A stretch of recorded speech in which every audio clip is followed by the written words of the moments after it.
Hi, this is Seamless, and today I'm going to show you a neat bass technique that I've just been screwing around with.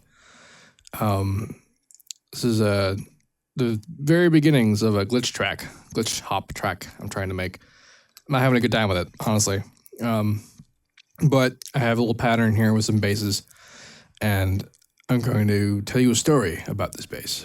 So I've been doing primarily two major kinds of bass. I've been doing FM bass and Vocodex or vocoder style processed bass, and they're pretty cool, but they've been kind of samey, very samey. And with the FM, at least for as far as I understand how to use it, that's kind of just going to stay that way. This is how it's going to sound. So I just got to either not use it as much or find a more inventive way to use it.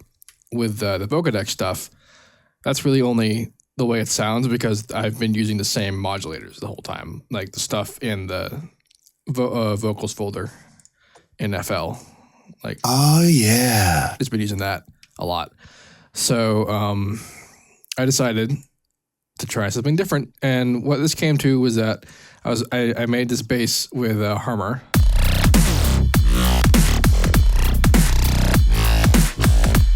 I talked about how to do that in How to Bass 12. It's the Prism stuff along with the Hertz unison settings and whatnot. Like, that's what that is.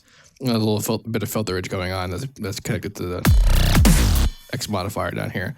But I wanted to have more vowel control over it, but I don't want to make really complex filter designs or use the same Vocodex carriers that I've been using. And I also kind of really wanted like the FM style kind of vowel-y attachment to it. So I realized that I could just have an FM bass as the modulator for this bass as the carrier. And so that was the bass that you heard. And let me show you the modulator, what that sounds like.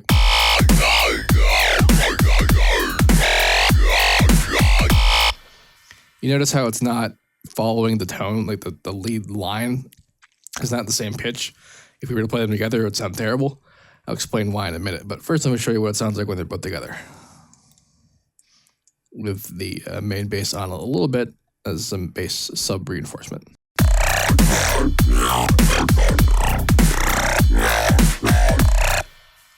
Right. Now, why did I not have the same pitches? Well, if you saw when I only had the modulator running, pay attention to the bands in here.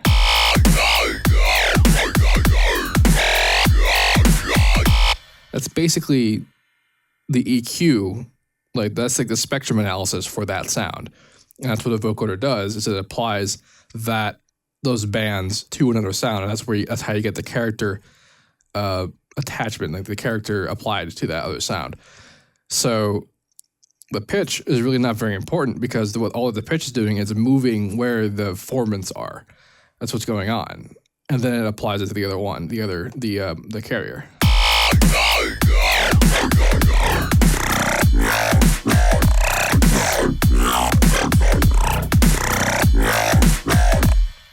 The same modifier that's controlling the filter in the Harmer here is also controlling the FM input amount of the FM bass, which I'm pretty sure I just lifted straight out of.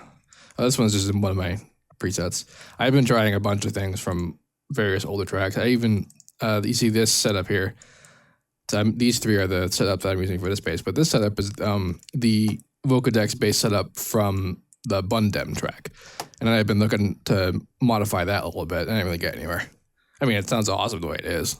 I kind of like it, but nothing new to report on that. But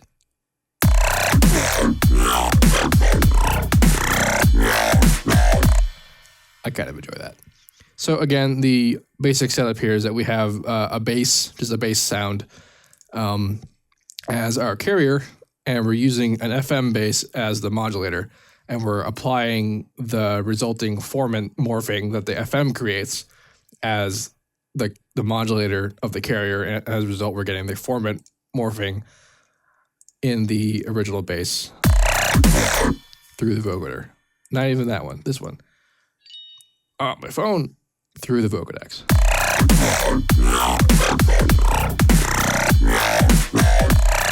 So that's pretty cool. Yeah, as you can see, there's nothing in this track. It's just some drums and this bass that I'm working on. I like the bass. I just can't think of like I'm gonna come up with a whole bunch of other ones. Obviously, like I can't just have a bass in a track. This one's gonna be full of all kinds of crazy shit. Once I figure out what even to do, like I just don't have an idea.